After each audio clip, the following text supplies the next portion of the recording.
आप लोगों ने अक्सर जीएसटी की रील्स में ये तो सुना होगा कि अगर आप कार बिजनेस के नाम पर लो तो आपको बहुत ही सारा आईटीसी बच सकता है।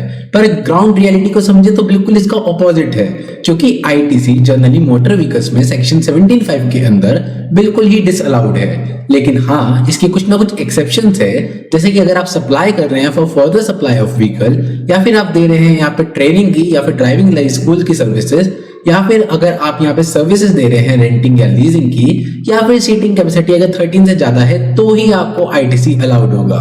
लेकिन अगर आप ये सोच रहे हैं कि आप रेंटिंग एंड लीजिंग के नाम पर लेकर जीएसटी बचा लेंगे तो इसमें भी थोड़े से कॉन्सिक्वेंसेस है। जैसे कि सबसे पहले आपको उस व्हीकल को अपने बिजनेस के नाम पर रजिस्टर करना पड़ेगा एंड बिजनेस के नाम पे वो as a commercial vehicle register होगी, जिसके अंदर आपको मिलेगी येलो नंबर प्लेट। पर यहाँ पर खाली बिजनेस के नाम पर रजिस्टर कराना सफिशिएंट नहीं है। कल को जीएसटी का असेसिंग ऑफिसर आपके पास आकर ये प्रूफ भी मांग सकता है कि आप ये प्रूव करें कि आप इस गाड़ी को solely for the purpose of business he use कर रहे हैं। और अगर आपकी कार यहाँ पे पर्सनल पर्पस के लिए भी यूज हो रही है तो आपको प्रोपोर्शनल ऑफ द आईटीसी को रिवर्सल भी करना पड़ेगा। एंड इफ इन केस अगर आप ये प्रूव करने में फेल हो गए कि आप इस मोटर व्हीकल को solely for the purpose of business use कर रहे हैं और आपने पूरा का पूरा आईटीसी क्लेम करा हुआ है, तो आपको आईटीसी को रिवर्स तो करना पड़ेगा, साथ ही में देना पड़ेगा interest and penalty on wrong utilisation of ITC.